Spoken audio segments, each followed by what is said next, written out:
Assalamualaikum warahmatullahi wabarakatuh. Rekan-rekan sekalian, selamat datang kembali pada mata kuliah Perilaku Organisasi bersama saya Yuli Indasari SMMM. Pada pertemuan ketujuh ini, kita akan membahas materi politik dan kekuasaan.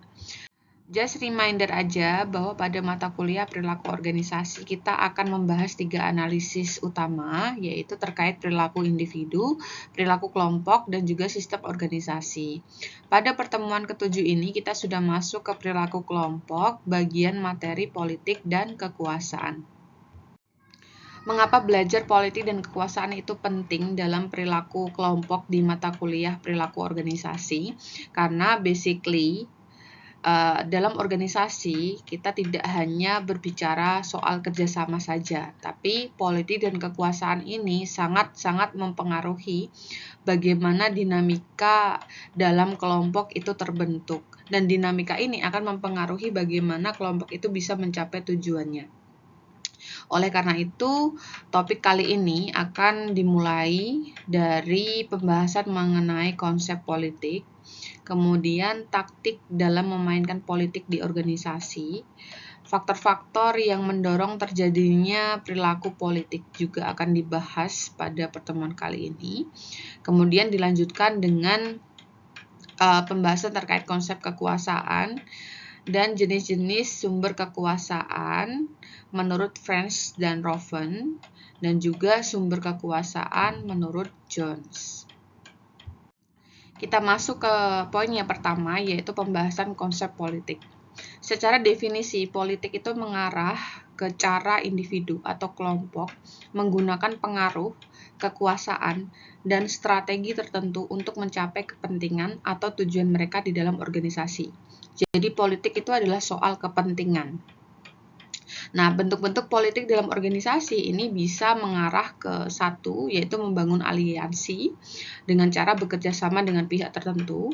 Kemudian yang kedua, dengan mencari dukungan, dengan cara meyakinkan orang lain supaya mereka setuju dengan strategi yang mereka bangun. Kemudian yang ketiga adalah mengarah ke bagaimana mereka mengontrol informasi dengan cara menyaring atau mengatur informasi yang mendukung kepentingan dan tujuan mereka di dalam organisasi. Kemudian yang keempat adalah berkaitan dengan meningkatkan citra diri, yaitu dengan cara menunjukkan kinerja agar terlihat unggul dan lebih terpercaya. Sebenarnya memahami taktik berpolitik itu bisa membantu kita bersikap lebih bijaksana, lebih waspada, dan lebih profesional dalam bekerja. Namun demikian, taktik politik yang kita gunakan itu bisa berdampak positif dan negatif, baik bagi orang lain maupun bagi organisasi yang kita anut. Oleh karena itu, coba kita untuk menggunakan taktik politik yang etis dan profesional sehingga bisa menghindari cara yang itu merugikan orang lain maupun organisasi yang kita anut.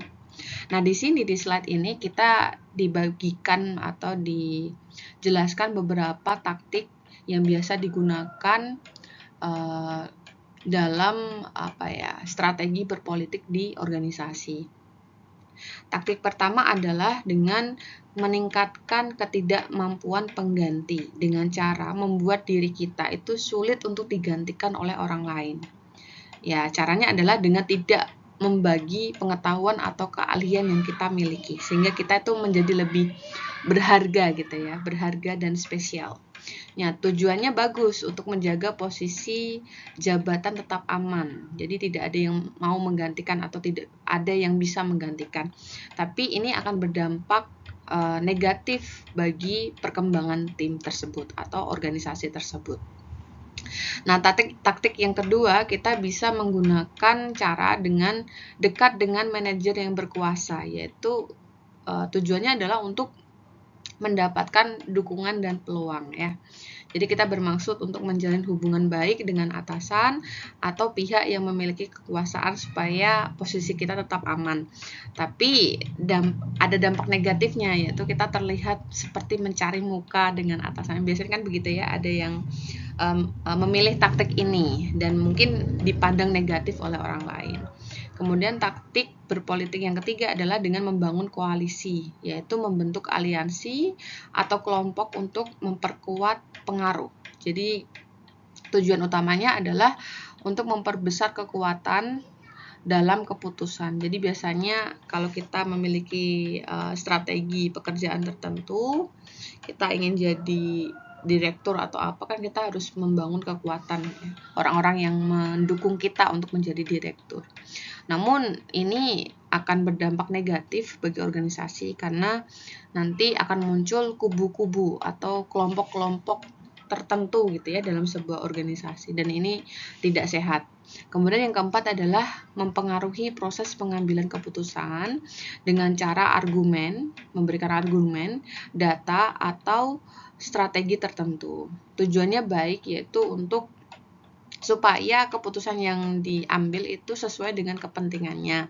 Tapi kadang-kadang ini akan berdampak negatif untuk organisasi karena kalau keputusan itu bukan didasari untuk mencapai tujuan organisasi, tapi untuk kepentingan pribadi seseorang, maka itu akan lebih kurang objektif ya, dan tidak etis. Kemudian taktik yang kelima itu adalah dengan cara ini agak buruk ya. Biasanya kalau berpolitik itu dia akan menggunakan taktik dengan menyalahkan atau menyerang pihak lain. Jadi kalau seseorang itu untuk menjaga citra diri atau untuk menjaga posisi jabatannya, kalau misalnya dia melakukan kesalahan, dia akan mengalihkan kesalahan itu kepada orang lain untuk melindungi diri. Nah, ini sangat berdampak negatif ya, dan sangat-sangat saya anjurkan untuk tidak dilakukan karena ini akan merugikan orang lain dan organisasi. Terutama kita akan merusak kepercayaan dan hubungan silaturahmi dengan orang lain. Itu kurang bagus. Kemudian yang keenam adalah memanipulasi informasi, yaitu mengatur atau menyaring informasi agar menguntungkan diri sendiri. Ini juga tidak baik. Nah, tujuannya adalah untuk mempengaruhi persepsi orang lain, ya. Tapi dampaknya sangat buruk bagi organisasi. Akibatnya apa? Informasi yang diberikan itu menyesatkan dan tidak etis. Kemudian yang ketujuh adalah menciptakan dan menjaga image yang baik. Jadi menampilkan diri sebagai pekerja yang kompeten dan profesional. Jadi untuk mendapatkan kepercayaan dan pengakuan, juga untuk mempertahankan posisi jabatan. Nah, ini adalah taktik yang bagus ya, yang positif, karena selain bisa untuk membantu organisasi mencapai tujuannya, dia juga bertujuan untuk meningkatkan reputasi. Jadi dilakukan secara jujur. Jadi dari ketujuh taktik ini, pilihlah taktik secara bijaksana dalam berpolitik. Jangan sampai itu dapat menguntungkan diri sendiri tapi merugikan orang lain, gitu ya. Nah, terdapat beberapa faktor yang mendorong perilaku berpolitik seseorang. Nah, perilaku berpolitik itu bisa dipengaruhi oleh diri individu itu sendiri atau dipengaruhi oleh kondisi organisasi. Jika dipengaruhi oleh diri individu itu sendiri, maka ini bisa mengarah ke beberapa faktor. Misalnya faktor kepribadian. Jadi memang individu tersebut memiliki sifat ambisius dan kompetitif, sehingga mendorongnya lebih aktif berpolitik ya. Kemudian ada faktor pengendalian internal. Jadi memang individu ini memiliki bakat atau kemampuan untuk mengatur perilaku dirinya, sehingga mendorong tindakan politik yang terarah dan strategis dalam sebuah organisasi. Kemudian faktor self-awareness. Jadi individu ini memahami kekuatan dan kelemahan dirinya, sehingga bisa mempermudahnya untuk menyesuaikan strategi berpolitik dalam organisasi yang dia anut. Kemudian mungkin ada faktor locus of control. Jadi individu ini memiliki keyakinan tentang kendali hidupnya secara internal. Jadi dia memiliki keyakinan penuh bahwa hidupnya itu dikendalikan oleh dirinya sendiri. Jadi berasal dari internal. Jadi internalnya lebih aktif ketimbang eksternalnya. Sehingga faktor-faktor inilah yang secara alami membuat individu itu lebih aktif berpolitik di dalam sebuah perusahaan. Nah, perilaku politik selain dipengaruhi oleh diri individu itu sendiri, juga dipengaruhi oleh kondisi organisasi tersebut atau organisasi yang dianut oleh individu tertentu. Misalnya saja kondisinya sedang kurang calon pemimpin atau sedang reorganisasi atau ada perubahan struktur, sehingga kondisi organisasi ini membuat kondisi di perusahaan itu individu-individunya akan manuver politik. Jadi secara alami individu yang di dalam organisasi tersebut akan mencoba untuk merebut posisi melalui beberapa taktik politik, sehingga ini akan memicu persaingan dalam organisasi itu. Jadi inilah beberapa faktor yang mendorong perilaku politik individu dalam sebuah organisasi. Jadi bisa berasal memang dari bakat alaminya sendiri, yaitu individu itu sendiri, atau memang kondisi organisasi yang menyebabkan dia harus berpolitik secara alami dalam organisasi tersebut. Poin berikutnya adalah terkait topik kekuasaan. Kekuasaan secara definisi digambarkan sebagai kemampuan individu untuk mempengaruhi, mengajak, atau menggerakkan orang lain untuk memiliki kesamaan pandangan. Pada 2 slide terakhir, kita akan dijelaskan mengenai sumber-sumber kekuasaan menurut beberapa ahli. Nah, ahli yang pertama, yaitu French dan Raven, mengklasifikasikan bahwa sumber kekuasaan itu terbagi menjadi 5. Yang pertama adalah legitimate power. Jadi kekuasaan atau kemampuan seseorang menggerakkan orang lain itu karena memang orang itu memiliki posisi atau jabatan. Contohnya, sebagai manajer, saya memutuskan untuk bla bla bla bla. Jadi, manajer dia memiliki kekuasaan untuk memerintahkan bawahannya. Kemudian yang kedua adalah expert power. Jadi, kekuasaan atau kemampuan seseorang mempengaruhi orang lain itu didasarkan karena memang mereka memiliki keahlian dan kemampuan. Jadi, misalnya, karena dia ahli di bidang ini, maka kita ikuti sarannya. Jadi kita mengikuti karena memang dia memiliki keahlian atau pengetahuan di bidang itu. Kemudian yang ketiga adalah reward power. Jadi kekuasaan untuk memberikan penghargaan. Contohnya, jika targetnya tercapai, nanti saya kasih bonus ini ya, gitu.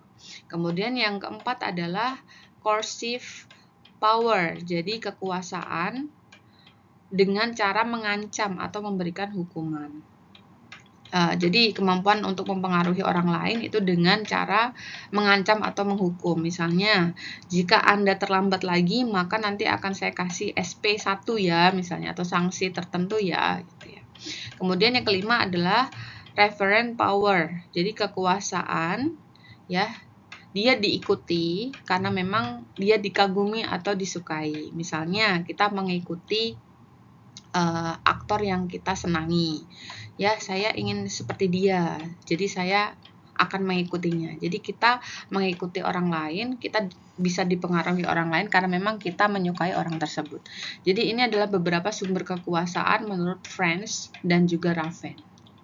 Nah, sedangkan menurut Jones tahun 2007, sumber kekuasaan dalam organisasi itu terbagi ke beberapa hal ya atau aspek. Yang pertama, karena memang orang tersebut memiliki kewenangan. Jadi hak formal untuk memutuskan sesuatu. Yang kedua, karena memang individu itu memiliki kendali atas sumber daya, sehingga dia bisa mempengaruhi atau memerintah orang lain karena memang dia menguasai aset atau sumber daya tertentu. Kemudian, karena orang tersebut memang memiliki kendali atas informasi. Jadi karena dia mengakses dan mengendalikan informasi penting, jadi orang itu mengikuti informasi atau mengikuti arahannya. Kemudian karena memang orang tersebut memiliki kemampuan yang tidak tergantikan, sehingga orang itu mengikuti apa yang dia informasikan atau dia arahkan. Kemudian aspek berikutnya adalah sentralisasi. Jadi karena memang dia memiliki kekuasaan di puncak organisasi, jadi memiliki jabatan tertinggi dan sentral, sehingga dia diikuti oleh orang lain atau bawahannya. Kemudian terakhir adalah karena dia bisa mengendalikan ketidakpastian, sehingga karena memiliki kemampuan ini dia diikuti oleh orang lain. Baik, jadi itu materi pada pertemuan ke-7 rekan-rekan sekalian. Terima kasih atas atensi yang rekan-rekan berikan. Saya akhiri. Wassalamualaikum warahmatullahi wabarakatuh.